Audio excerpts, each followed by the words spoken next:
नमस्कार दोस्तों, the air news podcast में आपका स्वागत है। आज का जो पॉडकास्ट है और जो एक सामान्य बातचीत है वो है पर्यावरण को लेकर। आप लोग देख रहे हैं कि अपना जो हरा भरा हरियाणा था वो भी धुंधला होता नजर आ रहा है। आप आसमान देख रहे हैं, आपकी फोटो भी क्लियर नहीं आ रही। आज की तारीख में अगर बात करें तो बात थी भाई पराली जलाने से होगा, बहुत सारे कारण थे, लेकिन लगातार बढ़ता जो पोल्यूशन है इस पर आज बातचीत करेंगे। मेरे साथ मास्टर जी हैं, जोगेंद्र संधू इनका नाम है, और लगातार एक बड़ी मुहिम के साथ ये काम कर रहे हैं, चाहे त्रिवेणी लगानी हो, पर्यावरण को लेकर जागरूक करना हो। सर स्वागत है आपका। नमस्कार जी मनदीप जी। कैसे हैं सर आप? मनदीप जी, आपके तमाम दर्शकों को मेरी तरफ से नमस्कार, और आपने आपके इस चैनल में बुलाया इसके लिए आपका धन्यवाद, शुक्रिया। सर पर्यावरण को लेकर हालात ज्यादा ही खराब होते जा रहे हैं सर। पहले सुनते थे कि दिल्ली के हालात खराब है, लेकिन अब तो अपने हरियाणा के भी हालात ऐसे ही हैं सर। रोहतक पूरे देश में नंबर 1 पे था प्रदूषण को लेकर। बिल्कुल मनदीप जी, पर्यावरण आज का अगर हम लेके चलें तो बहुत एक बड़ा मुद्दा बना हुआ है, और जबकि आवश्यकता है देश को पर्यावरण को बचाने की, उसके संरक्षण की। और वर्तमान बातें अब तो अरावली से हम लेके चलें तो वहां उसकी अरावली क्या है और अरावली की जो परिभाषा है उसको भी यदि हम लोग डिसाइड करने लगे, या एक अपने स्वार्थ के लिए, या जिसको एक तरक्की का नाम देके खनन जैसी बातों को जोड़ के अगर हम वहां जाएं, तो मुझे लगता है कि स्वयं एक प्रकृति के साथ ही बेईमानी होगी। वहां हम लोगों ने एक अच्छे और बेहतर प्रयास करने के लिए जो आने वाली पीढ़ियां हैं जी, उनको अगर सांस की जो बात है तो पर्यावरण का संरक्षण करना पड़ेगा और पर्यावरण के लिए सजग रहना पड़ेगा, ये मानना है मेरा। जी, अरावली की आपने जिक्र किया और अब तो एक बड़ी मुहिम भी चली हुई है इस पे। तो क्या लगता है, जैसे सुप्रीम कोर्ट भी ने भी संज्ञान लिया है कि इस पे स्पेशल जो लोगों का इंटरेस्ट है इस बेस पे भाई जो अवैध खनन है इसको बंद किया जाए, या कुछ भी एक बड़ा तो कैसे बचाया जा सकता है इसे? इसमें जो एक लीगल बात है कि 0.3% ही ये अभी तक खुला हुआ है, और ये एक लंबी एक श्रृंखला है। वैध तो जो है उसके अलावा खनन तो का जो मामला है हमारे दिमाग में एक सेट है कि अवैध खनन बहुत ज्यादा हुआ करता है। और जो एक जीवनदायिनी है, ये एक बहुत पुरानी एक श्रृंखला की हमारी जो अरावली की, चाहे हम लोग माउंट आबू से लेके दिल्ली तक की लगभग 700 किलोमीटर के का एक एरिया है। तो उसके ऊपर जो हम लोग अलग अलग तरह के एक दिमाग में ये सेट कर पा रहे हैं कि जो हमारी सरकार है उसने 2010 में भी ट्राई किया था, और सुप्रीम कोर्ट ने साफ मना कर दिया था कि आप ऐसे पैरामीटर मत लाइएगा कि आप केवल 100 मीटर तक अरावली है, 100 मीटर से ऊपर की को आप अरावली की परिभाषा दोगे।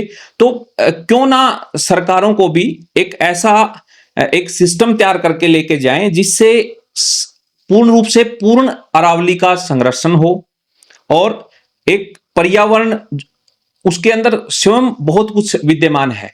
वहां ऐसे जीवों की प्रजातियां हैं, 3 नदियां हैं, और आप गुजरात, राजस्थान और हरियाणा पंजाब तो नहीं, और मतलब दिल्ली तक एक जो देश का सबसे सर्वोत्तम जो एक पद है वहां तक टच कर रही है अरावली की, और उसकी जो जो एक विशेष प्रकृति है वो उसके साथ तालमेल, ये मानिएगा कि आज की और आने वाले युग की एक जीवनदायिनी है। और सांसें बहुत जरूरी हैं प्रकृति के लिए, सारी चीजों से बेहतर योगदान इस श्रृंखला का है, उसको बचाना भी है और उसको आगे आगे भी उसका एक संरक्षण करने का ऐसा पैरामीटर हम लोग तैयार करें, और ये देश और माननीय सुप्रीम कोर्ट और ये तैयार करे जिससे सारी चीजें बेस्ट रहें। जी, आप हरियाणा की बात करते हैं तो आपने त्रिवेणी से शुरुआत की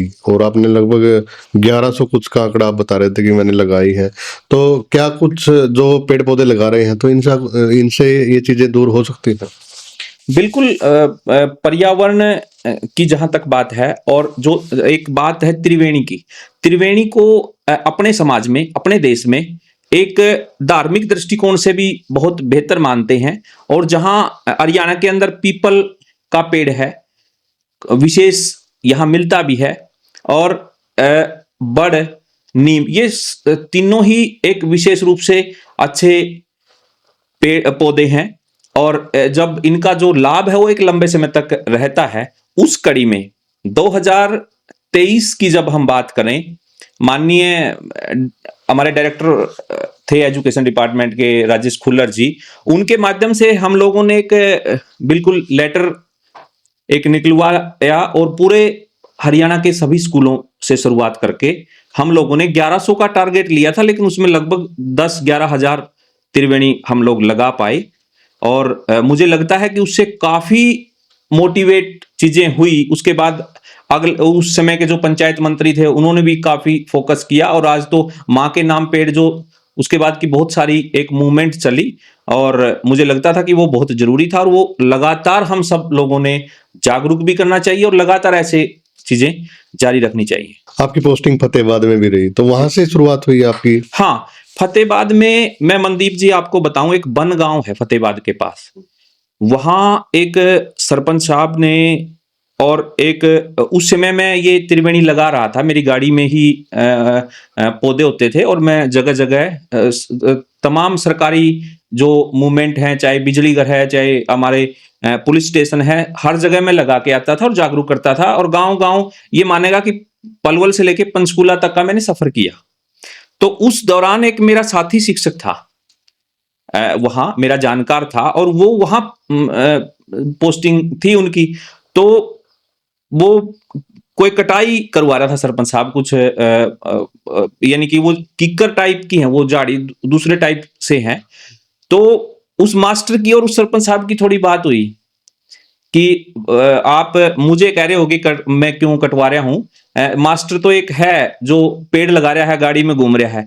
तो उस थोड़ी हल्की फुल्की एक कंट्रोवर्सी कहें या एक बहस से ऐसी शुरुआत हुई, जब उस सरपंच साहब को और मास्टर ने मतलब के बीच की एक बात रही, तो उसके दिमाग में भी ये आई कि मैं तो यहां तक कर सकता हूं, लेकिन आप तो गांव के मुखिया हो, आप क्या कर पाओगे।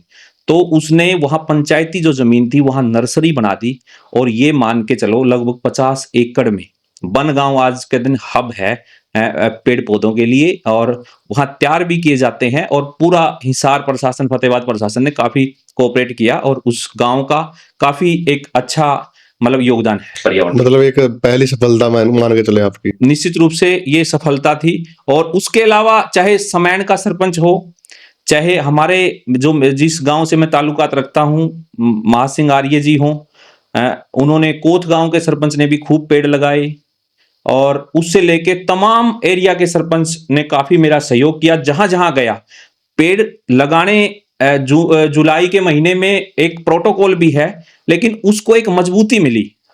उन पंचायतों से मैं मिला तो उन पंचायतों ने, बहुत हरियाणा की पंचायतों ने मेरी मदद की, और एक अच्छा उससे मैसेज गया। तो इस मुहिम को आप कैसे लेकर चल रहे हैं? इसमें बस मुख्य रूप से तो हम लोग जो जून की छुट्टियों का जो समय होता है, उस समय में जागरूकता के रूप में पूरे प्रदेश में घूमने का काम करता हूं, और जुलाई में हम लोग लगाने के लिए एफर्ट्स करते हैं। और एक अब तो 2-3 साल से आप देख रहे हो, जब से प्रदूषण की चीजें सामने आ रही हैं, 22-23 से तो प्रदूषण के, आपने सर्दियों की और गर्मियों की छुट्टियां देखी होंगी।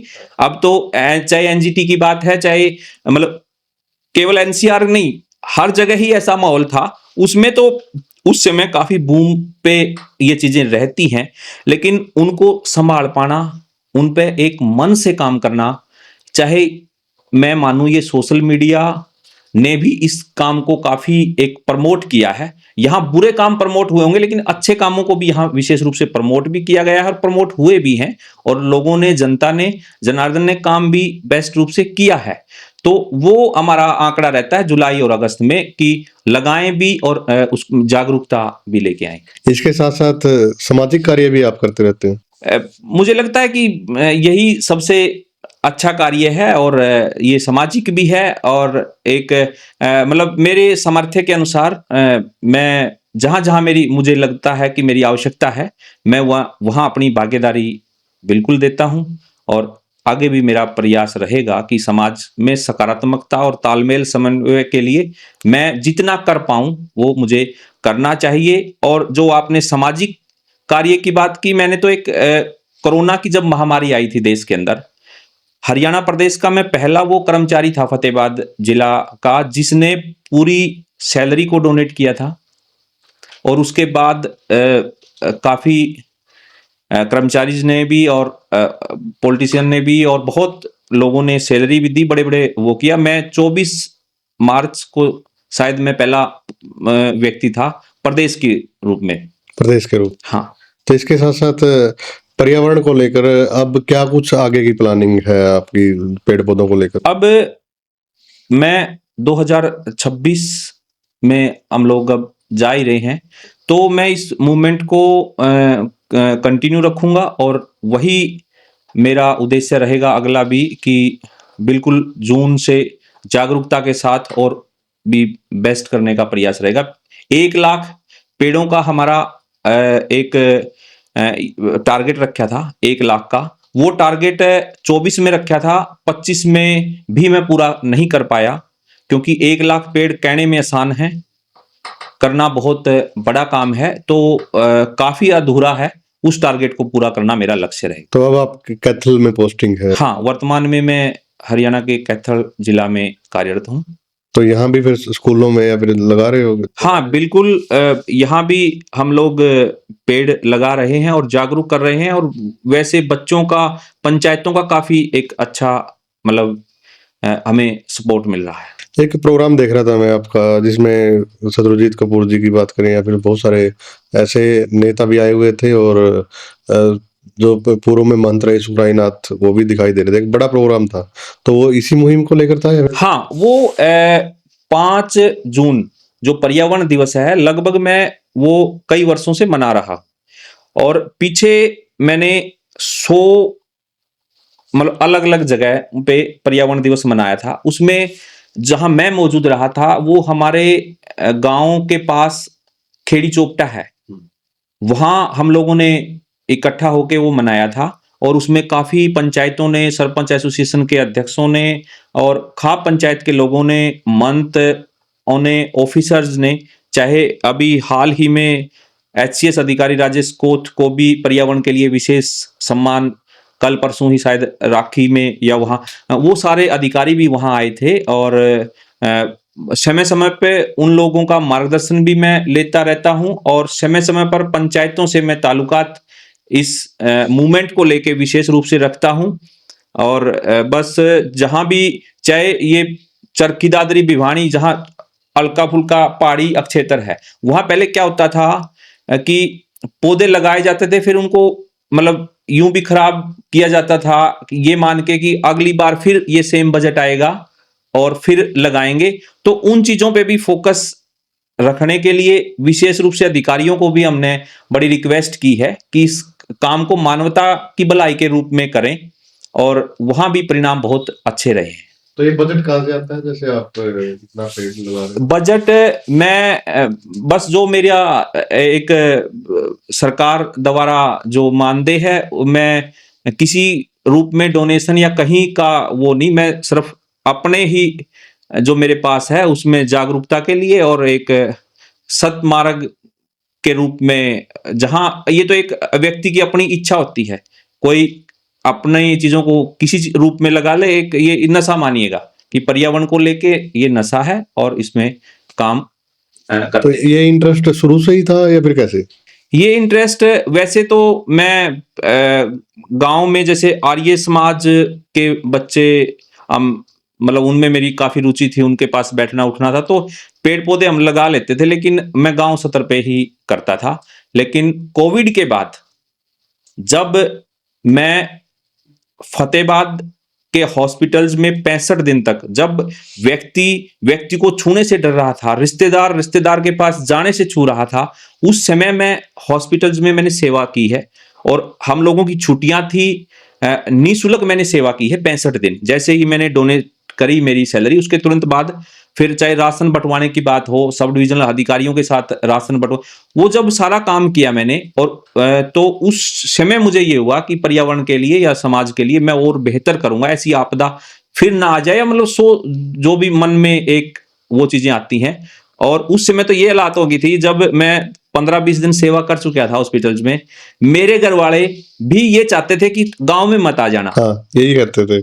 मैं टुहाना रहता था, मेरी पत्नी चली गई थी, मतलब, और जब बीच में मुझे भी ऐसा लगे कि मैं भी वहां, तो ये कहते थे कि गांव में मत आ जाना, अब ये इसके बाद ही वो होगा। तो वहां से मेरी काफी अच्छी रुचि बनी। तो इसका आप एक का और अच्छा काम हो जाता है कि बच्चों को आप जागरूक करते रहते हैं। जी तो क्या कुछ लग रहा है कि आगे जो आने वाली पीढ़ी है वो इंटरेस्ट ले रही है इन चीजों में? हाँ, मुझे लगता है। और अब तो जैसे सरकारी जो कार्यक्रम हैं, वो भी लगभग आप देखोगे जुलाई के महीने में हर स्कूल में बच्चे पौधे लेके घर भी आए हैं। जबकि गांव में तो इतनी मोटी समस्या नहीं है कि लगाएं कहाँ, हाँ, खेत भी हैं, वो भी हैं। लेकिन शहरों की जब बात करें, वो बच्चे शायद निकलते नहीं, वो पौधा लेते भी नहीं। मैंने बहुत स्कूलों में देखे हैं, 8वीं 9वीं से ऊपर के बच्चे हैं ना, पौधा वो, क्योंकि उनको पता है। लेकिन जो ग्रामीण आंचल है, वो बच्चे इस पे काम भी कर रहे हैं और उनकी काफी अच्छी रुचि दिखती है। क्या कुछ आप संदेश देना चाहोगे लोगों से? मैं तो संदेश की बात करें तो एक आग्रह रहेगा इस समाज से, जिस प्रकार आप तमाम काम करिएगा अपने जीवन में, तमाम तरक्की की सारी बातें सोच के चलिएगा, अच्छे भविष्य के लिए सब कुछ करिएगा, लेकिन समाज के लिए, पर्यावरण के लिए भी एक अपनी चीजों को निर्धारित करिएगा और इसमें अपना योगदान दें, क्योंकि ये सबसे जरूरी है। सांसें सबके लिए और हर किसी के लिए जरूरी है, इसमें योगदान हर किसी का हो। और ये केवल मेरी मुहिम को बहुत बेहतर बनाने का ये वो नहीं है। आप इस जो ये पर्यावरण संबंधित मामला है, आप हर व्यक्ति, मैं तो ये चाहता हूं कि जैसे मैं कुछ एफर्ट्स कर रहा हूं, इसी प्रकार से हर व्यक्ति एफर्ट्स करे और जागरूक करे और वास्तव में धरातल पे बेहतर काम करे। धन्यवाद सर बातचीत करने के लिए।